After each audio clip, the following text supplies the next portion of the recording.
नमस्कार, मैं Sanjeev Parashar green park apartment Kwarsi एटा bypass का बिल्डर भी हूं और सचिव भी हूं। आज है तारीख 31 मार्च 2025।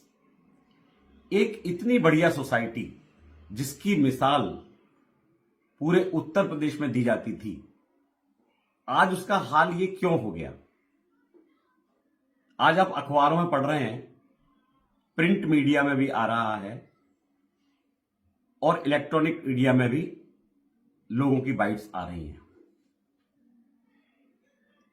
लेकिन आपने एक बात देखी है उसमें कि मेरा वर्जन नहीं आ पा रहा है, कोई इंटरव्यू नहीं आ पा रहा है मेरा। तो जिन लोगों ने मेरा इंटरव्यू लिया, जिन मीडिया वालों ने मेरा इंटरव्यू लिया, तो मैंने उनसे फोन पर पूछा कि आपने मेरी बाइट्स क्यों नहीं डाली। तो हंसी आती है, बोले आपका व्यावसायिक मैटर है। पहले तो मैं समझा नहीं कि व्यावसायिक मैटर का मतलब क्या होता है। बाद में मुझे पता लगा कि आप अगर कुछ हमें देंगे तो हम आपका मैटर जरूर डालेंगे। इशारों में समझाया उन्होंने। लेकिन मैं एक सच्चा और ईमानदार व्यक्ति हूं। मैं अभी आपको 15 मिनट के अंदर प्रूफ करके दिखाऊंगा कि मैं ये वीडियो क्यों बना रहा हूं। सबसे पहले मैं बताता हूं कि एक ऐसी सोसाइटी जिसको मुख्यमंत्री श्री आदित्य योगीनाथ जी ने 2018 में बेस्ट सोसाइटी का अवार्ड दिया था, जो कि अपने आप में एक मिसाल थी, आखिर उसे अब क्या हुआ। तो मेरे सामने एक पहला पेपर यह है। इसको मैंने 28 मार्च 2025 यानी अभी 3-4 दिन पहले मेरे अपने सारे ग्रीन पार्क फ्लैट होल्डर्स को डाला गया। मैं इसको एक बार आपको पढ़ के सुनाता हूं कि इस लेटर में क्या लिखा हुआ था। यह मेरा व्यक्तिगत पत्र आपके लिए है, लेकिन थोड़ा बड़ा है, धैर्य से पढ़ना पड़ेगा। इसे ध्यान से पूरा पढ़ें, आपको आपके हर प्रश्न का उत्तर मिल जाएगा। यह पत्र मैं आपको ग्रीन पार्क सचिव या बिल्डर की हैसियत से नहीं, एक साधारण इंसान की हैसियत से लिख रहा हूं। आज से लगभग 6 महीने पहले तक ग्रीन पार्क में सब कुछ ठीक चल रहा था, सभी लोग बहुत खुश थे। मैंने भी अपना तन मन धन सब कुछ ग्रीन पार्क को सौंप रखा था। और पिछले 13 साल, कितने साल? 13 साल। उन 13 सालों में जो मेरा स्टाफ था ग्रीन पार्क को जो संभालता था, उसकी जो तनख्वाह जाती थी, उसमें कभी 1 तारीख की 2 तारीख नहीं हुई। ये गिनीज बुक में नाम मेरा आ सकता है 13 साल में, बशर्ते संडे ना हो उस दिन। पूरा स्टाफ इस बात की गवाही है, इसका वीडियो भी है मेरे पास। जो आदमी 13 साल से सोसाइटी को निर्विघ्न चला रहा हो, 1 रुपए की मेंटेनेंस किसी से ना लेते हुए, आप उस पर इतने इल्जाम लगा देंगे एक साथ। उन इल्जामों का कारण सुनिए आप, बड़ा मजेदार कारण है, सुनिए। 13 साल से सब कुछ बहुत अच्छा चल रहा था। अचानक एक व्यक्ति, जिसका नाम मैं लेना नहीं चाहता क्योंकि वो सभी जानते हैं, ग्रीन पार्क वाले, आप किसी से पूछेंगे वो व्यक्ति कौन है जिसका पाराशर जी नाम लेते, सब जानते हैं, जो ग्रीन पार्क में रहता है। और उसके यहां रिटायरमेंट होने के बाद, शिफ्ट होने के पहले, उसका परिवार 10 साल से बड़े चैन में रह रहा था। उसके रिटायरमेंट के बाद जब खुद शिफ्ट होने पर उसने लोगों से झूठ फैलाना शुरू किया। जब तक उसका परिवार रह रहा था उसे कोई दिक्कत नहीं आई। जब रिटायरमेंट के बाद खुद आया तो उसको दिक्कत आई। उसने लोग झूठ फैलाना शुरू किया कि संजीव पाराशर जी ने जब बेनामा किया था तो उस समय हम लोगों से मेंटेनेंस चार्ज लिए थे कॉर्पोरस फंड के रूप में। लोगों ने पूछा कि कॉर्पोरस फंड क्या होता है। बोले संजीव पाराशर ने देखो इस मद में लिए हैं, ये लिखा हुआ है। इसने एक वाक्य, 3-4 वाक्यों का गलत इंटरप्रिटेशन किया कि उसको गलत व्याख्या कर दी और लोगों को बरगला दिया, जो सफेद झूठ था। और वह अपने पास से, और वो बोला कि ये जो मेंटेनेंस कर रहे हैं ना, ये सोसाइटी को मेंटेनेंस फ्री दे रहे हैं, ये अपने पास से नहीं खर्च कर रहे, ये कर रहे हैं हमसे जो पहले पैसे ले रखे हैं उससे। ये हमारे पैसों का ही उपयोग करते हैं तथा हमको अनुशासन का पाठ पढ़ाते हैं तथा हम पर हुक्म चलाते हैं। इनकी तानाशाही नहीं चलेगी, मैं चलने नहीं दूंगा। इस बात को लेकर उसने व्हाट्सएप पर मेरे खिलाफ अनर्गल बातें लिखना शुरू किया। ये 6 महीने पुरानी बात बता रहा हूं। एक रिकॉर्ड तोड़ व्हाट्सएप करता रहा वो। मुझे इस बात से बहुत धक्का लगा कि जिस संजीव पाराशर ने अभी तक ₹1 किसी से मेंटेनेंस के नाम पर ना लिया हो, फिर भी वह ग्रीन पार्क पर स्थापित व्यवस्थाओं से फिर मेंटेनेंस कहां से आती थी? मैंने बड़ी मेहनत से सजो करके एक डिपार्टमेंटल स्टोर बनाया, एक स्विमिंग पूल बनाया, एक जिम बनाई, एक मेस बनाया, एक बैंक्वेट हॉल बनाया। तो उसमें जो प्रोग्राम होते थे उनका कलेक्शन हम करते थे, क्योंकि कोई भी सोसाइटी में यदि आप स्विमिंग पूल को फ्री दे देंगे, मैच तो फ्री दे नहीं सकते, कुछ फ्री दे देंगे तो वो व्यक्ति उसका मिसयूज करेगा। इसलिए हमने बहुत ही नॉमिनल चार्ज लगाया और सोसाइटी को देने में कोई दिक्कत नहीं हुई। यानी अगर आप मैस में खाना खाना चाहते हैं, ₹100 की थाली है, पिछले 13 साल से ₹100 का ₹1.25 नहीं हुआ। भरपूर भोजन खाइए। पहले ₹80 की थाली थी, अब ₹100 की। लोग बड़े खुश कि वाह पाराशर जी, कमाल कर दिया, हमसे ₹1 नहीं लिया और आपने मेंटेनेंस फ्री सोसाइटी दे दी। मैं भी खुश था, मेरा स्टोर भी चल रहा था, उसी से हम लोग मेंटेनेंस करते थे। हमारे कोषाध्यक्ष अध्यक्ष जो सोसाइटी के थे वो बड़ी मेहनत करते थे और हम लोग इसको चला रहे थे, अच्छा चल रहा था। लेकिन उसने क्या कहा कि ये मेंटेनेंस ले रखी है इन्होंने, बेनामी में उसे चला रहे थे, आपको ये झूठ बोलते हैं, भ्रम फैलाते हैं। मुझे बड़ा दुख हुआ। तो मैंने सोचा कि मेरे ग्रीन पार्क वासी जो मेरा घमंड थे, इस व्यक्ति को अवश्य मुंह तोड़ जवाब देंगे। लेकिन मैं गलत था। लोग चुपचाप तमाशा देखते रहे और कोई भी उसके मुंह नहीं लगना चाह रहा था। तो मैंने कहा ऐसा क्यों करते हैं लोग? तो मुझे पता लगा समाज में जो आदमी थोड़ा बदतमीज होता है, खराब होता है, गाली गलौज करने वाला होता है, लोग उससे दूर रहते हैं, उससे कतराते हैं कि यह आदमी हमारी भी इज्जत उतार देगा। इसलिए लोग चुप थे। लोगों ने प्रतिकार नहीं किया सिवाय 1-2 लोगों को छोड़कर, वो भी व्हाट्सएप पे डाल दिया। उस व्यक्ति ने अपनी झूठी बातों के साथ ग्रीन पार्क के काफी लोगों को अपने साथ मिला लिया। उसमें ज्यादातर वह लोग थे जो कभी ना कभी मेरी सचिव की हैसियत से की गई अनुशासनात्मक कार्रवाई, देखिए इतनी बड़ी सोसाइटी चलाती है, अब कोई व्यक्ति शराब पी रहा है कहीं खड़े होकर के, हमने कहा भैया शराब मत पीजिए यहां पर, देखिए इस तरह से बुरा मान गया। वो अब इंतजार करता है कि ये व्यक्ति कभी कोई गलती करे तो हम उससे बदला लेंगे। इस तरह से ग्रुप सा इकट्ठा हो जाता है हर जगह, हर परिवार में, हर मोहल्ले में। उस ग्रुप ने इस आदमी का फायदा उठाया और इस आदमी के पीछे अब कहने लगा कि आप सही कर रहे हो अंकल, चलते रहो, ये बिल्डर खराब है। खैर आगे बढ़ते हैं। ज्यादातर वे लोग थे जो कभी ना कभी मेरी सचिव की हैसियत से की गई अनुशासनात्मक कार्रवाई से पीड़ित थे। मैंने सभी ग्रीन पार्क निवासियों को आगाह किया कि एक व्यक्ति आपके ग्रीन पार्क के माहौल को गंदा कर रहा है जो ग्रीन पार्क के भविष्य के लिए ठीक नहीं है। और एक कहानी भी ऑडियो के रूप में व्हाट्सएप पर डाली कि भैया ये कहानी सुनो, कहानी डाली, जिसको कुछ लोगों ने गंभीरता से लिया और कुछ ने नहीं लिया। वही कि हम इसके मुंह क्यों लगे, अगर हम पाराशर जी किसी कहेंगे तो उनके साथ के हो जाएंगे, अगर उसके विरोध में करेंगे तो कल को हमें वो सुनाएगा। अच्छा, उस आदमी की आदत थी कोई व्हाट्सएप पर डाल देता था तो उसको 10 व्हाट्सएप डालता था वो, तो आदमी डर जाता था कि भैया इसके मुंह नहीं लगे। लेकिन उस व्यक्ति से कुछ कहा नहीं किसी ने। आखिर में मुझे ही निर्णय लेना पड़ा कि उस व्यक्ति के खिलाफ तुरंत मैंने एक मानहानि का दावा किया 2 करोड़ का कोर्ट में कि सर इस आदमी ने बिना जांच पड़ताल करे कि बेनामी में लिए हैं कि नहीं लिए, और मेरे खिलाफ व्हाट्सएप पे एक झूठा आरोप लगा दिया, मुझे बदनाम किया। और देखिए आज मैं कितना बदनाम भी हुआ हूं। लेकिन आज इस वीडियो से आपको सारी सच्चाई बताने वाला हूं। इस वीडियो में अगर एक भी व्यक्ति कमी निकाल दे, चैलेंज कर रहा हूं, साक्षात्कार करा लें, कहीं बैठ जाए, मीडिया आ जाए, प्रशासन आ जाए, मुझे बिठा ले, मैं सारे सबूत के साथ उसको सारे सबूत दिखाऊंगा। मैं अभी आगे पढ़ता हूं चिट्ठी। लेकिन ऐसा नहीं करूंगा कि जिन लोगों को बात करने की तमीज नहीं है उनके साथ बैठ करके और मैं उनसे बहस करूं। मैं करूंगा सबूत के साथ। अब सबूत क्या थे सुनिए। मैंने मुकदमा दायर कर दिया। उसके बाद कुछ लोगों ने, मुकदमा दायर कर, उसके बाद कुछ लोगों ने जो मेरी अनुशासनात्मक कार्रवाई से कभी ना कभी पीड़ित रहे हैं, मेरे खिलाफ यह अभियान चलाया। अब उन्हें यह मालूम पड़ गया बेनामी में तो नहीं लिए, तो उन्होंने एक नई चाल चली। उन्होंने क्या कहा, सब लोगों से कहना शुरू किया कि ये संजीव पाराशर जो मेंटेनेंस फ्री सोसाइटी दे रहा है ना, ये जो यहां पर सुविधाएं हैं जैसे जिम है, मैस है, स्टोर है, इसमें से बहुत प्रॉफिट हो रहा है और ये करीब 1,90,000 रुपए फायदे में जा रही है हर महीने, इससे कर रहा है ये।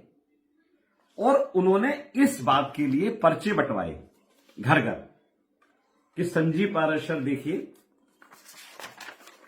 इतने, ये हर एक घर, ग्रीन पार्क के हर घर में ये पर्चे पहुंचे हैं जिसमें लिख रहा है इतना मैच से, इतना डिपार्टमेंटल स्टोर से, इतना एएमसी से, इतना इससे, और इन्होंने लोगों को कर दिया 1,90,000 फायदे में हो रही है, बिना किसी जांच, बिना किसी सबूत, बिना किसी, जैसे साइबर क्राइम होता है ना, साइबर क्राइम क्या होता है, किसी को झूठा लालच धोखा दे करके अपने बस में करना। उन्होंने कहा कि संजीव पाराशर ऐसा व्यक्ति है। उन्होंने कहा आप इसको सचिव पद से हटवा दीजिए, तो हम, ये सचिव से हट जाएगा तो हम आपको निःशुल्क सोसाइटी चला के हम दिखाएंगे, आपको पैसे भी बचा के दिखाएंगे। और ये पर्चे घर घर बांटे। बहुत सारे लोग उनकी इन झूठी बातों में भी आ गए। साइबर क्राइम में तो ऐसे ही होता है ना, बहुत सारे लोग झूठी बातों में आ गए। और ग्रीन पार्क सोसाइटी में चुनाव की नौबत आ गई कि साहब अब चुनाव कराए जाए। उससे पहले चुनाव क्यों नहीं हुए थे? सन 2014 में एक आम सभा बुलाई गई थी सोसाइटी की, जिसमें यह निर्णय लिया था कि जब संजीव पाराशर को ही सोसाइटी चलानी है तो बार बार चुनाव करने से फायदा क्या है। इनके अध्यक्ष और कोषाध्यक्ष जब तक अच्छा काम करते रहेंगे हमें कोई दिक्कत नहीं आएगी। जिस दिन इन्होंने काम नहीं किया हम आम सभा बुलाएंगे या कुछ करेंगे, क्यों बार बार परेशान होते। उस पर सबने साइन किए, उसकी मिनट्स बनी और वो कानून पास हुआ जिसको हमने आगरा चिटफंड सोसाइटी में भेजा हुआ है। तो अब हम ही बनते रहे। उसकी शर्त थी यदि संजीव पाराशर की कभी कार्य प्रणाली में कोई कमी निकालेगा, कोई उन पर उंगली उठाएगा, कोई उनकी ईमानदारी पे शक करेगा तो चुनाव कराए जाएंगे। अब चूंकि ईमानदारी पे शक पैदा हो गया तो हमने कहा कि अब चुनाव होंगे ही, और हमें विश्वास था कि चूंकि हमने अपनी ईमानदारी से काम किया है तो हम ही जीतेंगे। तो आगे बताता हूं। बहुत सारे लोग जो कह रहे थे ना पर्चे बांटे के हम चला के दिखाएंगे, इसमें इतना फायदा है, बहुत सारे लोग उनकी झूठी बातों में आ गए और ग्रीन पार्क सोसाइटी में चुनाव की नौबत आ गई। पहली बार क्या चुनाव होंगे साहब। चुनाव टालने के लिए मैंने, एक राहुल सेठ जी है यहां पर, उनको व्हाट्सएप कराया कि जो लोग चुनाव में खड़े हो रहे हैं उनसे कह दो कि भैया अपना नाम वापस ले लो। और उस चुनाव में वही लोग थे जिन्होंने आज मीडिया के सामने अपने बाइट्स दिए हैं। वो एक, अभी मैं उसको भी बता रहा हूं कि आप कहेंगे कि फिर सोसाइटी के ज्यादातर लोग क्यों थे उसमें, आपके खिलाफ तो 100 लोग बोल रहे हैं। इसका भी कारण बताता हूं, इसका भी कारण बताऊंगा। आप इस सवाल को जाने नहीं दूंगा इतने ज्यादा लोग आपके खिलाफ क्यों हो गए, बताता हूं। चुनाव टालने के लिए मैंने राहुल जी व्हाट्सएप कराया और उनसे कहा सोसाइटी जैसी चल रही है वही चलती रहेगी, लेकिन वह लोग नहीं माने। बोले आप हट जाओ, बोले आप छोड़ना नहीं चाहते इस पद को, इसलिए है ऐसा। मैंने भी एक मार्मिक चिट्ठी लिखी कि मैं ऐसा नहीं हूं, चुनाव कराएं और जैसा चाहे वैसे करें। फिर मैंने 26 जनवरी 2025 को झंडारोहण के समय भी कोशिश करी कि चुनाव ना हो, लेकिन मुझे हटा दिया गया। अब चुनाव हुए। अब देखिए साइबर क्राइम तो हो चुका था, उसका असर क्या हुआ कि हमारी तरफ से अध्यक्ष खड़े हुए थे अनूप कुमार गुप्ता जी, बहुत भले आदमी। उनको हमने अपना अध्यक्ष बनाने के लिए चुनाव में खड़ा कर दिया। मैं सचिव पद के लिए खड़ा हो गया। और एक व्यक्ति जिनका नाम है सक्सेना जी, ग्रीन पार्क के, पंजाब नेशनल बैंक से रिटायर्ड है, वो हमारे कोषाध्यक्ष के लिए खड़े हुए। हम तीनों ने निर्णय लिया कि सोसाइटी तो हमें जिताई देगी और सोसाइटी चल रही है वह चलती रहेगी। लेकिन हुआ इसका गलत, क्योंकि साइबर क्राइम हो चुका था, घर घर पर्चे बट चुके थे। उनमें से कोषाध्यक्ष हमारा नहीं हुआ। और जब हम चुनाव लड़ रहे थे तो हमने कहा था बहनों भाइयों, अगर तीनों में से एक पद भी हमारा चला गया, एक पद भी, तो फिर हमसे कहना मत कि सोसाइटी क्यों नहीं चल पा रही। लोगों ने उसको समझा नहीं। अब कोषाध्यक्ष उस ग्रुप का हो गया जिसने पर्चे बांटे थे, जिसका नाम है गौरव अग्रवाल। ये गौरव अग्रवाल, और सचिव के लिए खड़े हुए थे राघव उपाध्याय, और अध्यक्ष के लिए हुए थे प्रभाकर शर्मा। ये घर घर पर्चे बटे थे। अब मजे की बात हुई, चुनाव हुए, 90% लोगों ने अपने मत का प्रयोग किया, मुझे फिर से सचिव बना दिया। इतने गंदे आदमी को प्यार जो था ना, मैं फिर से सचिव बन गया। अध्यक्ष हमारे बहुत अच्छे बन गए, लोग उन्हें प्यार से हनुमान जी भी कहते हैं, ग्रीन पार्क में बहुत सेवा करते हैं। अनूप कुमार गुप्ता जी बन गए। एक कोषाध्यक्ष कौन बन गए? उस पार्टी का जिसने पर्चे बंटवाए थे कि हम चलाएंगे। अब आ गए, दो हमारे पक्ष के हो गए, एक अलग हो गया। जब ये नई सोसाइटी बनी हमने ये कहा कि अगर मैं इसमें सचिव पद में सक्रिय भूमिका निभाता हूं। अच्छा, उसी दौरान क्या हुआ, एक चुनाव होने के बाद पहली मीटिंग हुई, उसमें झगड़ा हो गया बुरी तरह से। झगड़ा होने के बाद मुझे बड़ा दुख हुआ। अच्छा, मेरी आंखों में प्रॉब्लम है, मैं आपसे वीडियो बनाने की बात कर रहा हूं, मेरी आंखें झपक रही होंगी। ये मेरे को मानसिक प्रॉब्लम हुई है अपने काम करते करते। डॉक्टर ने कहा है आराम करें पार्षद जी, आपने बहुत काम कर लिए, अब मत देखो बुरा अच्छा भला, अब आप अपने जिंदगी आराम से जियो, इन चक्कर में मत पड़ो। तो मैं उनकी बात मजाक में लेता रहा, लेकिन मेरी आंखें इतनी ज्यादा दर्द करने लगी तो मुझे रेस्ट करना पड़ा। तो मैंने अनूप जी को अपनी एक चिट्ठी लिख दी कि भैया अब मुझसे काम नहीं हो पा रहा है, अब नई सोसाइटी बनी गई है, जहां भी साइन करोगे वहां साइन करूंगा, आप इसको चलाइए, और अब तो ये कह रहे हैं कि इतनी प्रॉफिट में जा रही है तो ये देख लेंगे। मैंने सारा कोषाध्यक्ष, जो हमारे कोषाध्यक्ष, उन्होंने इस्तीफा दे दिया, अध्यक्ष ने भी इस्तीफा दे दिया जो पुराने थे। हमने इनको सारी चाबियां दे दी, हमने मैस जिम सब कुछ इनके हवाले कर दिया, मैं चलाओ। उस वक्त मैस में इनकम लगभग डेली 45,000 की सेल थी, जो आज तारीख है लगभग उसमें मैस में नहीं, सॉरी, ये डिपार्टमेंटल स्टोर में जो आज मेरे ख्याल से वो रह गई है 9,000 पर। खैर, वो घटती बढ़ती रहती थी, इतनी कम कभी नहीं। अब मैं हट गया उससे, क्योंकि ऐसा महसूस ना हो कि संजीव पाराशर जी कहीं ऐसा ना हो कि अपनी चलाएं। अब इन लोगों को यह लगा कि संजीव पाराशर तो हट गए, कि भाई आराम करने चले गए वो, अब हम चलाएंगे अपनी। लेकिन हुआ क्या, मैं आपको बताऊं, नई सोसाइटी गठन हुआ क्या।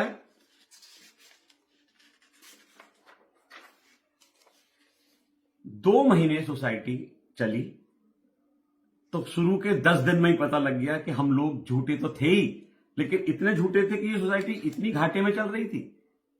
घाटे में क्यों चल रही थी, कोई मेहनत नहीं करी, कुछ नहीं किया। हमारा तो कोषाध्यक्ष अध्यक्ष सब फोन करते थे कि भैया वो पैसे दे दो, आपका किराए का पैसा आया नहीं है, ये पैसा नहीं आया, आपने स्टोर में सामान खरीदा वो नहीं है। तो कलेक्शन हम करते थे, इन लोगों ने ढील छोड़ दी कि अपने आप आ जाएंगे पैसे, और वो सोसाइटी गड्ढे में चली गई। मात्र कितने दिनों में, 1 महीने में। लेकिन इनको, क्योंकि मैं तो छुट्टी में चला गया था, तो मेरा तो इंटरफेरेंस था नहीं, किसी काम में मैंने दखलंदाजी नहीं करी। हम लोगों ने सोसाइटी के 24 लोग बोर्ड मेंबर बनाए, उसमें कुछ लोग उनकी टीम के भी थे जिन्होंने पर्चे बांटे थे। अब होता क्या था, आप कुछ भी अच्छी बातें कर लें, कुछ ना कुछ कमियां निकालना, वो करना, क्योंकि पहले तो वो हमारे हिसाब से मान जाते थे, हमारे लोग थे। अब वहां पर नहीं मानते थे, बोले कि ये कर दो वो कर दो। खैर, 2 महीने के अंदर सोसाइटी का बंटाधार हो गया। लेकिन मेरे को मानसिक बीमारी इतनी लग गई कि आंखें इतनी बुरी तरह झपकने लगी, जिसका इलाज चल रहा था। लेकिन अब आप मजे की बात देखिए, उस व्यक्ति का पेट इससे भी नहीं भरा। वही व्यक्ति जिसने कहा था कि उसने मेरे खिलाफ जिलाधिकारी जी के सोसाइटी के धन के गबन और अनियमितताओं की शिकायत की है, जिलाधिकारी महोदय अलीगढ़। मैंने कहा अब सही है, देखिए कोई भी जांच कराइए, उसके बाद किसी पर आरोप लगाइए, वो सही होता है, झूठा आरोप नहीं। इसीलिए मानहानि का दावा किया था, जिससे मैंने 2 महीने तक जवाब देते देते अपना समय बिताया। तब जाकर जिलाधिकारी जी ने यहां से हमारी सोसाइटी को क्लीन चिट मिली। उन्होंने साफ लिखा कि इसमें कोई भी बेनामे में कोई भी धनराशि चिट फंड, कोई भी धनराशि कॉर्पोरेट फंड के रूप में एक्स्ट्रा नहीं ली गई है। अब उस आदमी के पास जवाब नहीं किया, ये तो मैं गलत साबित हो जाऊंगा। उसने अभी कुछ दिन पहले फिर एक पत्र लिखा जिलाधिकारी के यहाँ कि सर, जो आपने पहले जिन अधिकारी से जांच कराई थी, मैं उससे संतुष्ट नहीं हूं, दोबारा कराइए। तो मेरे पास पत्र आया तो मैं गया, बोले पाराशर जी हम लोग मजबूर हैं, जो भी व्यक्ति हमें लिखता है हमें इंक्वायरी करनी होती है। अब उस व्यक्ति ने क्या कहा, उसके यहां तो कलम चलानी है कि ये इंक्वायरी, यानी जो आदमी सोसाइटी चला रहा था, जो एक पैसा नहीं दे रहा था, उसको इंक्वायरी, मुकदमेबाजी और परेशानियां झेलनी शुरू हो गई। उसकी आंख पर मानसिक असर आया। इससे हमारा ग्रीन पार्क परिवार इतना दुखी, मेरे पास कितने लेटर आए, मेरे पास रखे हुए हैं सारे। उसके बाद इस व्यक्ति ने आगरा में रजिस्ट्रार जी के हमारी सोसाइटी के खिलाफ शिकायत की। हाँ, ये भी सही है, शिकायत करनी चाहिए जब चिट फंड सोसाइटी बनाई है। हमने रजिस्ट्रार साहब के जाके पूरा बंच अपनी ईमानदारी के साथ सोसाइटी के मिनट्स, कितनी मीटिंग हुई, इसका लेखा जोखा, हमारा ITR रिटर्न, बैंक के खाते सब दे दिए। ठीक, लेकिन मुझे इन सब बातों से इतना गहरा अब क्या हुआ जब सोसाइटी घाटे में चली गई। अब वो घटना बता रहे हैं जो आज ये जो वीडियो वायरल हो रहा है कि संजीव पाराशर बुरा है, घटिया है, इसका कारण सुनिए। जब इन लोगों को पता चला कि संजीव पाराशर जी तो बिल्कुल सही थे और हम बेकार में दूसरों की बातों में आकर के अनर्थ कर बैठे और झूठे लोगों के साथ झूठों का साथ दे बैठे, तब तक काफी देर हो चुकी थी और मेरी आंखें मेरा साथ नहीं दे रही हैं और बात करने में जोर जोर झपकने लगती हैं और दर्द करती हैं। तो जो लोग मुझे दिल से चाहते हैं वह मुझसे कह रहे हैं कि संजीव जी अब आप आराम करें, आपने 13 साल हमें सुविधाएं दी और ऐसी सुविधाएं हमने जिंदगी में कहीं नहीं देखी। अब आपका स्वास्थ्य सर्वोपरि है, अब आप आराम करें और स्वस्थ रहें, ये हमारी कामना है कि आप दीर्घायु हो, स्वस्थ रहें। लेकिन दूसरे लोग कह रहे हैं कि नहीं, अब आप वो बता रहा हूं अब आप ऐसे लोगों की सेवा ना करें जो आपकी हर काम में कमियां निकाल रहे हैं, छीटा कसी कर रहे हैं। तो अब वह लोग मुझे जिन्होंने मुझे बदनाम किया था चाहते हैं कि मैं दोबारा से अपने को बदनाम करने के लिए इस कार्य को दोबारा से शुरू करूं, फिर से मेंटरेंस फ्री दे दूं। तो मैंने कहा भैया अब इतना पागल तो मैं भी नहीं हूं कि आप अखबारों में दे रहे हैं 13 साल का वो नहीं। अब मैं आपको बात बताता हूं, अब हुआ क्या, अभी एक और बात बताता हूं। तो बोले कि संजीव जी आपने हमसे ये कहा था जब हमने सोसाइटी आपसे फ्लैट खरीदे थे कि हम आपको मेंटेनेंस फ्री सोसाइटी देंगे आजीवन, उस वायदे का क्या हुआ? तो मैंने कहा भैया मैं कभी अपने वायदे से पूरा दूर नहीं हटता हूं। आप उस वायदे में एक एग्रीमेंट था हमारा और आपका कि जब तक ये सोसाइटी के लोग मुझे प्यार करते रहेंगे मैं आजीवन आपको मेंटेनेंस फ्री देता रहूंगा, यहीं के संसाधनों से पैदा करता रहूंगा, चाहे मेरी आंख चली जाए, चाहे मेरा दिमाग चला जाए, कुछ भी। लेकिन ये भी तो कहा था मुझे प्यार करते रहेंगे। ये प्यार होता है? इसे प्यार कहते हैं कि एक आदमी ने भंडारा कराया, अब लोग पूछ रहे पूड़ी कहां से लाए, सब्जी कहां से लाए, इतना पैसा कहां से आ गया? उस आदमी को कितना दुख पहुंचेगा। अब मैंने कहा मैं अब इसमें काम नहीं करूंगा। बोले आपने मेंटेनेंस फ्री सोसाइटी दी थी। मैंने कि आप मेरा एक प्रूफ दिखा दीजिए, कोर्ट में केस कर दीजिए, मैं वहां प्रूफ कर दूंगा। आप बताइए, मेरी वीडियो पड़ी हुई है यूट्यूब पर, मैं आपको बता देता हूं, उसका नाम है ग्रीन पार्क अलीगढ़। यूट्यूब पर डालिएगा ग्रीन पार्क अलीगढ़, आज से 9 साल पुरानी वीडियो है जिसमें संजीव पाराशर ने यह कहा कि जब तक लोग मुझे प्यार करते रहेंगे तब तक देता रहूंगा। आप देखिएगा वीडियो, जिसके 73,000 लाइक्स है, 73,000 व्यू हैं और 1300 लाइक है। मेरे ग्रीन पार्क पर जो किराएदार भी आते हैं, जब जाते हैं ना तो उनको हम रजिस्टर देते हैं कि सर अपने एक्सपीरियंस लिख के जाइए। आप अगर पढ़ेंगे ना आंखों में आंसू आ जाएंगे। ऐसे लिखते हैं कि हम जैसे लगता है स्वर्ग में रह रहे हैं, रह रहे थे। अब वो चाहते हैं कि मैं दोबारा से अपने धन को बर्बाद करूं और इनको फ्री की सेवा दे करके और अपने को कष्ट देता रहूं। मेरे बस की नहीं है और मेरा कोई वादा झूठा नहीं है। मेरे पास एक वीडियो है जब मैंने फ्लैट बना के बेचे थे, उसमें कहा था कि यदि आप लोग मेरी बात नहीं मानेंगे तो मैं मेंटेनेंस आपको नहीं दूंगा, चाहे फ्लैट खरीदें या नहीं खरीदें। ये मेरी बात बिल्कुल सत्य है, कोई भी मेरा वीडियो देख सकता है, लेकिन सब लोगों के चैलेंज के सामने कि आपने कब कहा था। 200-250 लोगों के सामने मैंने ये बात कही थी, मेरे पास उसका वीडियो है। वो ध्यान नहीं है आपको, ये ध्यान है आपने मेंटेनेंस फ्री सोसाइटी की थी, क्योंकि आप चाहते हैं कि भैया वही कर सकते हैं और कोई संभाल नहीं सकता। इसको मेरा घमंड कहते थे वो। आपको बहुत घमंड है अपने आप पर, आप घमंडी हैं, आप हम पर रौब जलाते हैं, हमारे पैसे को यूज करते हैं। मैंने कहा मैं घमंडी नहीं भैया, मैं साधारण इंसान हूं। कोई कह रहा है पाराशर जी 95% अच्छे हैं, 5% और अच्छे हो जाइए। मैंने कहा भैया मैं भगवान नहीं बनना चाहता, मुझे माफ कर दो, मुझे एक इंसान बना रहने दो जैसा मैं हूं। 5% कमियां ही तो संजीव पाराशर है, वो भी छीन लो। अब आगे बढ़ते हैं। जब मेरी कोई गलती नहीं थी, जब जांच झूठी पाई गई और जिस व्यक्ति ने मेरे पर झूठा आरोप लगाए उसके खिलाफ सोसाइटी ने एक भी कार्रवाई नहीं करी। आप देखिए आश्चर्य, इसका भी बताऊंगा क्यों नहीं करी, मैं अभी बता देता हूं। इसलिए नहीं करी कि मैंने पहले बताया था कि ऐसे लोगों के मुंह को लगना नहीं चाहता। सब चाहते हैं भगत सिंह पैदा हो लेकिन मेरे घर में ना पैदा हो, पड़ोसी डाल दे व्हाट्सएप उस आदमी से लड़ने के लिए, मेरे में क्षमता नहीं है। ऐसे लोग समाज में इस बात का फायदा उठाते हैं। लेकिन मैंने कभी ऐसे लोगों का साथ नहीं दिया, प्रतिकार किया है, जिसकी वजह से वो 20-25 लोग इकट्ठे हो गए। अब आप कहेंगे कि आप बताइए कि ये जो लोग हैं जो इस वीडियो में दिख रहे हैं कि जिनमें कह रहे हैं संजीव पाराशर गंदा है, बुरा है, फलाना है, ये इतने सारे कैसे हो गए? उसका कारण बता देता हूं।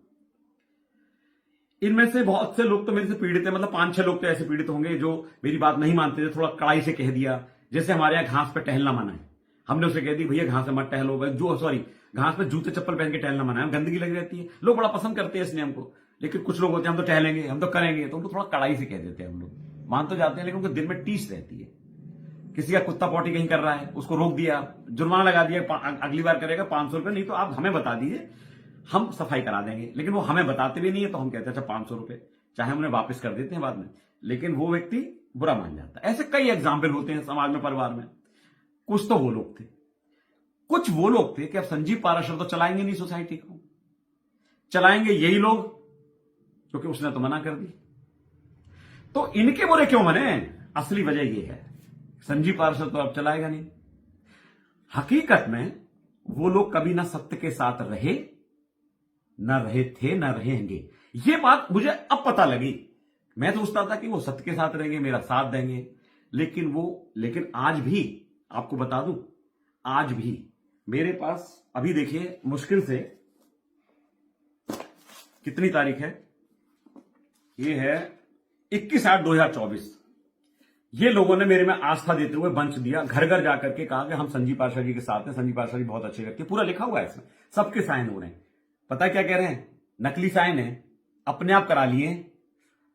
मैंने आज हमारे जांच में सीओ साहब आए थे, एसएचओ साहब आए थे, उनसे मैंने कहा कि इस कागज में से कोई भी कागज 2 निकाल लीजिए और उस व्यक्ति को बुला लीजिए कि साइन तेरे हैं कि नहीं है। और कैसे जांच होती है? खैर, अब ये चाहते हैं, अच्छा जब मेरी गलती नहीं थी तो मुझे इतना कष्ट झेलना पड़ा, और अगर मैं कोई गलती कर देता तो ये मेरा क्या हाल करते कि मेरे भगवान। तो मैंने हाथ जोड़ लिए कि भैया आपने बना लो यूनियन, सोसाइटी, कुछ भी करो, आप चलाओ और बहुत अच्छी से चलाओ, मुझसे भी अच्छी चलाओ, खुश रहो, लड़ो मत, मेरी दुआएं तुम्हारे साथ।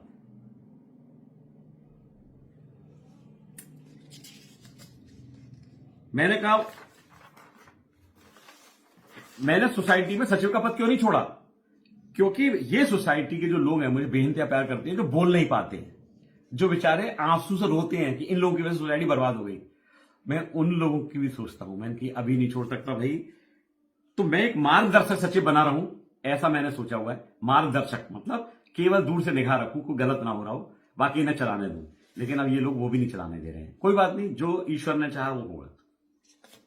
अभी आपने एक वीडियो में इसमें देखा, एक लेडी बोली कि मेरे लड़के के चांटा मारा संजीव पाराशर जी ने। उसके बाप की उम्र कहां उस बच्चे की? जब मैंने उसके चांटा मारा, दुख मुझे भी हुआ था। मैंने उसकी मां से कहा, उसके फादर नहीं है उस लड़के के, जिसका नाम है राघव, जिसने कहा कि मेरे चांटा मारा, मैंने थाने में जाके कहा कि हाँ मैंने मारा था, मैंने अपना जुर्म कबूला, और मैंने कहा क्योंकि कि मैं उसके बाप की उम्र का हूं। और घटना क्या थी? बहस कर करके मुझसे कहता है तुझे छोड़ूंगा नहीं, जान से मार दूंगा।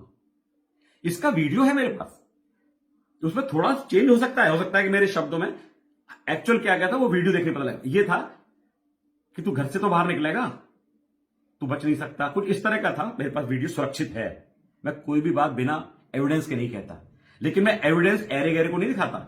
पुलिस प्रशासन पूछे दिखाऊंगा, जिला प्रशासन पूछे दिखाऊंगा, सभ्य लोग पूछे दिखाऊंगा, और उसके बाद कहूंगा कि दिखाने के बाद अगर वो सच निकली तो माफी मांगेगा हाथ के हाथ। झूठा आरोप कभी नहीं लगाता। इस तरह से बात है। अब कैमरे पे आप कुछ भी कह दीजिए कि उन्होंने मेरे साथ ये किया था, ये किया था, ये किया था, ये किया था, अपनी सारी भड़ास निकाल लो। अब क्या हुआ कि जब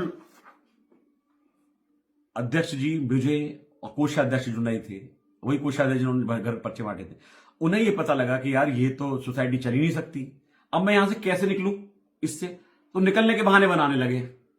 लेकिन हमने उन्हें जाने नहीं दिया। हमने कहा ऐसे नहीं जाने देंगे। इस सोसाइटी की ये हालत किस लिए हुई है इसको आपको ही बताना पड़ेगा। तो हमने क्या किया, 21/3/2025 को उनके भी सिग्नेचर हो रहे हैं। देखिए कोषाध्यक्ष के सिग्नेचर ये है। उनसे एक जबरदस्ती पत्र डलवाया, जबरदस्ती मतलब डालना नहीं चाह रहे थे, बोले अगर ये डाल दिया तो मेरी बड़ी बदनामी होगी। उन्हें बड़ी शर्म आ रही थी, लेकिन हमने अध्यक्ष, मैंने और उनका ये तो ग्रीन पार्क को बताना पड़ेगा कि आपने कितना बड़ा अनर्थ कर दिया है। वो पत्र क्या था मैं बताता हूं। अति आवश्यक सूचना पूरे ग्रीन पार्क वालों के लिए थी। अति आवश्यक सूचना आप सभी को अवगत कराना है कि जैसा कि पूर्व में कुछ लोगों के द्वारा एक अनुमान लगाया गया था कि green park residential apartment welfare society register Aligarh लाभ में चल रही है, ये पर्चे बांटे थे जो, लेकिन नवनिर्वाचित अध्यक्ष, सचिव और कोषाध्यक्ष ने 2 महीनों में यह पाया कि जो पूर्वानुमान लगाया गया था फिलहाल सही नहीं पाया गया, बल्कि सोसाइटी अभी घाटे में ही चल रही है, क्योंकि वो तो चल रही थी। ग्रीन पार्क सोसाइटी के नवनिर्वाचित 24 बोर्ड मेंबर, हमने सोसाइटी में से 24 लोग भी चुन रखे थे, चुनने के बाद अभी तक लगभग 4 कार्यकारिणी सभाएं बोर्ड मेंबरों में हो चुकी हैं, जिन सभाओं में सोसाइटी की आय बढ़ाने पर भी चर्चा हुई। सोसाइटी की आय कैसे बढ़ाएं भाई, हम तो वायदा कर चुके हैं, और सभी को आज के हालत के बारे में बताया जा चुका है कि यदि बिल्डर महोदय द्वारा पूर्व की भांति धन इकट्ठा करने के प्रयास नहीं किए गए तो 3,000 रुपए मासिक शुल्क लगाए बिना सोसाइटी के खर्चे पूरे नहीं किए जा सकते। आगे हुई बात, बिल्डर महोदय वर्तमान सचिव ने अब धन की पूर्ति करने से साफ मना कर दिया है। अब नहीं करूंगा, क्योंकि आपने वादा तोड़ दिया। आपको प्यार, अरे भाई ऐसा प्यार किसी को मत देना, ऐसा मत देना। कोई दे रहा है कोई चीज तो सवाल मत करना कि भैया तुम लाए कहां से, रख लेना, चाहे वो एक छोटा सा रुमाल दे आपको। मैं सबसे कहता हूं, ये इसका एग्जाम्पल है जो 13 साल से प्यार का एग्जाम्पल ये बन रहा है। बिल्डर महोदय अब धन की पूर्ति करने से साफ मना कर दिया है, इसलिए आने वाले समय ग्रीन पार्क के लिए संकट भरा हो सकता है। पिछले 2 महीने में काफी स्टाफ को भी कम किया जा चुका है और आने वाले समय में धन अभाव के कारण और स्टाफ की छुट्टियां करनी पड़ सकती हैं। क्या सोसाइटी 2 महीने में सड़क पर आ गई? स्टाफ निकालना पड़ रहा है केवल 2 महीने में। आप तो कह रहे थे 1,90,000 फायदे में चल रही है, क्योंकि आप साइबर क्राइम तो कर चुके।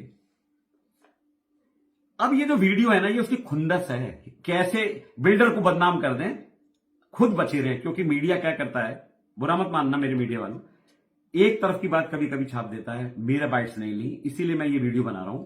अगर मेरी बाइट्स ले ली होती तो मैं ये वीडियो बनाने की जरूरत नहीं पड़ती।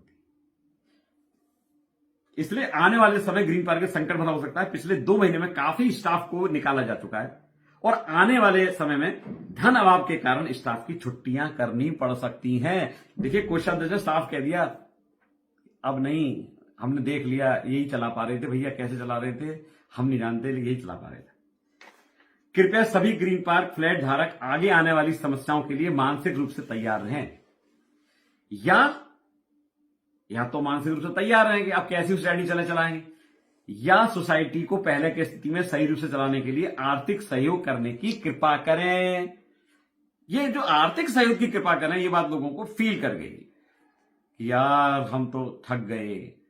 बिल्डर ने हमसे कहा था लाइफ टाइम मेंटेनेंस फ्री देंगे, इन्होंने कह दिया था कि हम फ्री चला के दिखाएंगे, और हम इनके बहकावे में आ गए और कोषाध्यक्ष बदल गए और आज इस सोसाइटी का सत्यानाश हो गया।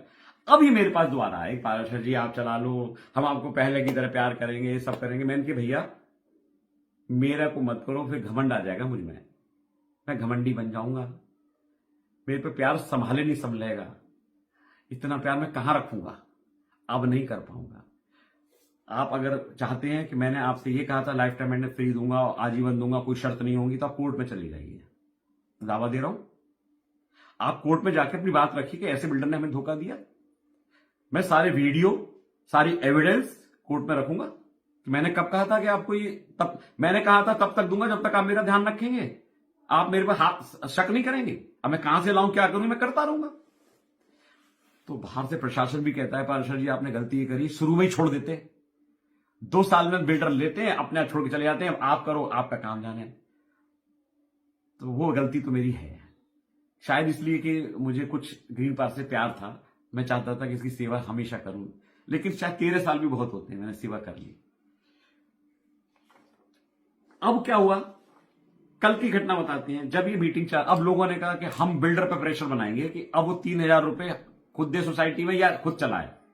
इसके लिए उन्होंने मेरे पे दबाव शुरू कर दिया कि आप तो आपको करानी पड़ेगी, आपको ये कर देंगे वो कर देंगे। उन लोगों से हिम्मत नहीं पड़ी। तो फिर वो बात आ गई, वो तो वैसे लोग हैं, वो तो हमें फिर वो उल्टा सीधा कह देंगे, हम उनसे क्यों छिड़के, हम तो बिल्डर को पकड़ लेंगे, बिल्डर सीधा आदमी है भाई, हमारा साथ रहता है, बहुत प्यार करता है, उससे कह लेंगे, कह लो भाई। लेकिन क्या करोगे जब आंखें चली गई, दिमाग को प्रॉब्लम हो गई, ब्लड प्रेशर बढ़ गए, अब क्या करोगे आप? आपने उस आदमी को जीते जी मार दिया, आप आजीवन की बात कर रहे हो। खैर, मैंने कहा मैं टस से मस नहीं होऊंगा, मैं नहीं करूंगा।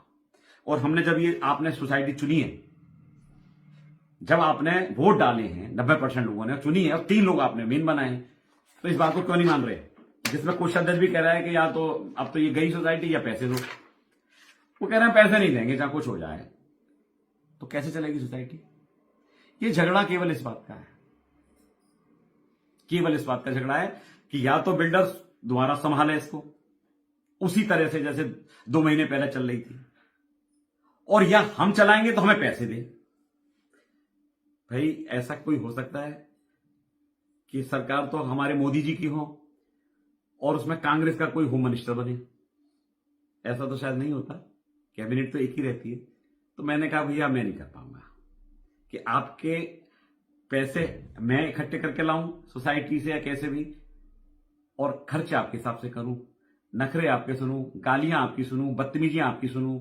अब बदतमीजी सुन लीजिए, कल जब मीटिंग हुई, कल तारीख थी 30 मार्च, तो एक 7:30 बजे एक मीटिंग हुई। मैं तो मीटिंग में आजकल जा नहीं रहा था, लेकिन मेरे अध्यक्ष जी बहुत अच्छे, उन्होंने कहा पारस जी एक बार आ जाइए, तनख्वाह बंटनी है 1 तारीख को और सैलरी अकाउंट में पैसे नहीं है, कैसे करेंगे इस पर चर्चा कर लेंगे, और 2-3 बातें और करनी थी। उसी दौरान एक व्यक्ति है, उनका भी नाम नहीं लेना चाहता मैं, वो सब मालूम है क्योंकि FIR दर्ज हो चुकी है, उन्होंने भी कराई है, हमने भी कराई है।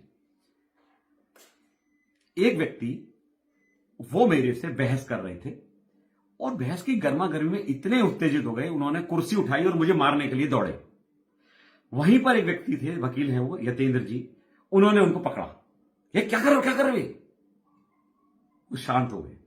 अगले 3 सेकंड के अंदर फिर कुर्सी लेके भागे मुझे मारने के लिए। तो मैंने कहा अच्छा मारो, तुम आ जाओ, मारो मारो मेरे को। जब बहस हो रही थी, वो मान नहीं रहे थे, तो मेरा बेटा जिसकी ये सोसाइटी है, जिसका वो बिल्डर है, वो हमारा एक ये ग्रुप है, इसका नाम है क्या नाम है इसका, ABR लैंडको। ABR लैंडको का पार्टनर है, दोनों बेटे उसमें पार्टनर है। यहां के बिल्डर वो हैं जिस सोसाइटी में बात करूं जहां झगड़ा हो। वो बाहर से देखते हैं कि डैडी की आंखें काम नहीं कर रही हैं, कोई दिक्कत नहीं हो। देखा कि एक व्यक्ति कुर्सी लेकर दौड़ रहा है, वो उनके पास तुरंत दौड़ा और उनको रोका कि क्या कर रहे हो आप? बस उसने रोका था, पीछे से वैभव राठी नाम के व्यक्ति आए और उन्होंने एक कुर्सी उठा करके मेरे बेटे में मारी। इसका वीडियो है, इसका वीडियो है। आपको अगर लगता है कि मैं झूठ बोल रहा हूं, आप मेरे पास आइए, वीडियो देखिए। ये लोग अगर इनको बताई जाती है कि साहब ये वीडियो, तो इतना जोर से चिल्लाने लगते हैं, हमारे पास भी है, यूं था यूं था। हमने कहा, हमने पुलिस प्रशासन से कहा, CO साहब से कहा, SHO साहब से कहा, आप वीडियो देखिए, आपके पास भी ज्ञान है, मेरे पास भी ज्ञान है, और किसी तीसरे को दिखा लीजिए। ये जो मैं बता रहा हूं इसमें गलत हुआ तो आप जो सजा देना चाहें दे सकते हैं। SHO साहब बोलेगा आप दे दीजिएगा, हम देख लेंगे, आप परेशान मत होइए। बड़े अच्छे सभ्यता से कहा कि कोई भी निर्णय होगा तो न्याय प्रिय होगा। ये बात मुझे अच्छी लगी। कहीं भी ऐसा नहीं होगा कि किसी के दबाव में कोई हल्ला मचाने लग जाए, उससे हम आपको कुछ गलत निर्णय ले लें। तो उसने जब मारा तो बेटे ने प्रतिकार के रूप में जब कुर्सी मारी तो बेटे ने भी उनको उल्टा जवाब दिया। वहां लड़ाई हुई। जैसे ही लड़ाई हुई, पीछे से राघव आ गया। ये लोग वहीं टहल रहे थे, ये कहते हैं पार्क में से आए थे, नहीं वहीं टहल रहे थे, इनकी वीडियो है। ये राघव उपाध्याय जिसको एक बार चाटा पड़ा था, वो व्यक्ति आ गया, एक व्यक्ति और आ गए और वो बेटे से उलझने लगे और उसकी हाथापाई शुरू कर दी। और मेरे छोटे बेटे से भी लड़ने, छोटा बेटा भी बाहर था, वो भी आ गया तुरंत। दोनों ही बिल्डर हैं, दोनों ही पार्टनर हैं उस फर्म में। अब इन लोगों ने उससे लड़ना शुरू कर दिया और गुत्थम गुत्था हाथापाई शुरू हो गई। बाहर जाके इन्होंने हल्ला मचा दिया कि बिल्डर ने के बेटों ने हमें मारा है, क्योंकि कानून ये कहता है कि पिटने वाले की ही FIR दर्ज होती है। और यही मीडिया में छाप दिया। यही बात उन्होंने अपनी बाइट्स में वीडियो बना के दे दी कि बिल्डर तानाशाह, एक बार इसने राघव को मारा था, इसने एक बार उसको मारा था। और आपको मालूम है जिस व्यक्ति ने सोसाइटी में गंद फैलाई थी, एक बार उसने मुझे सिर्फ गाली दे दी थी। मैंने उसे कुछ नहीं कहा। मैं थाने गया, महुआ खेड़ा, सतवीर जी को पूरी बात बताई। उन्होंने मेरी वीडियो देखी, चेक करी, उन्होंने कहा बिल्कुल सही कह रहे हैं संजीव पाराशर जी, इस गाली बकनी सजा उसको बंद करा और उसको पाबंद किया था उन्होंने, सही उन्होंने निर्णय लिया। और उसको मतलब उठा करके उसको लॉकअप में बंद किया और उसको बेल करानी पड़ी अपनी। मेरे पास उसकी एफआईआर की कॉपी भी है। तो पुलिस प्रशासन अपना कानून के हिसाब से काम करता है, ना कि किसी के दबाव में कि बहुत बड़े आदमी हैं, उनकी इतनी जान पहचान है, उन्होंने ये कर दिया, उन्होंने वो कर दिया, ऐसे कुछ नहीं करता। तो उस वीडियो में जब वैभव राठी ने मेरे बेटे को मारा, तो बेटे ने उसको मारा, उसने 3 दोस्त और आगे वो बेटे पे लग पड़े। तो ये लड़ाई का एक माहौल बनाना, जो लड़ाई में ये नहीं दिखा जाता किसने किसको मारा। इतनी सी घटना हुई है। ये कह रहे हैं बाहर के लोग आए, बाहर के लोग नहीं थे, बाहर के लोग कोई नहीं था, स्टाफ था, ग्रीन पार्क के लोग थे। और उसके लगभग झगड़े के लगभग 20 मिनट बाद 10 मिनट बाद पुलिस, 15 मिनट बाद पुलिस आई और लगभग 20 मिनट बाद मेरे आदरणीय समधी अन्नू आजाद जी आए, जो बहुत बड़े समाज सेवक हैं, जो उनके चाहने वाले हैं ना वो जानते हैं। वो भी कभी किसी बुराई के साथ नहीं रहते। नेता वही होता है, नेता ऐसा नहीं होता, नेता लाखों में एक होता है। और नेता क्या होता है कि वो कभी किसी की लड़की छिड़ रही है, कोई बदतमीजी हो रही है तो पहले कूदता है, वो गलत बर्दाश्त नहीं कर पाता। वो ये नहीं कहता कि जब मेरी छिड़ेगी तभी बात करूंगा, तभी तो नेता बनता है। नेता में हिम्मत होती है बुराई से लड़ने के लिए। तो अन्नू आजाद जी आए 20 मिनट बाद। अब इनसे पूछो कौन बाहरी लोग थे जो आपसे लड़ रहे थे? पुलिस के सामने कोई बाहरी लोग इनसे लड़ जाएंगे? अन्नू आजाद जी आए 20 मिनट बाद और ये पुलिस आ गई 10 मिनट में, 15 मिनट में। ये वीडियो है, साक्ष्य है कि जांच चल रही है। तो इन्होंने मेरा पक्ष नहीं किया। अब एक बात आती है, वो मैं फिर से दोहरा देता हूं कि फिर इतनी भीड़ आपके अगेंस्ट क्यों हो गई? वो इसलिए हो गई कि जज संजीव पाराशर जी अपनी बात के बहुत धनी है और उन्होंने सोच लिया कि अब चाहे मुकदमा करो चाहे कुछ करो, मैं काम नहीं करूंगा।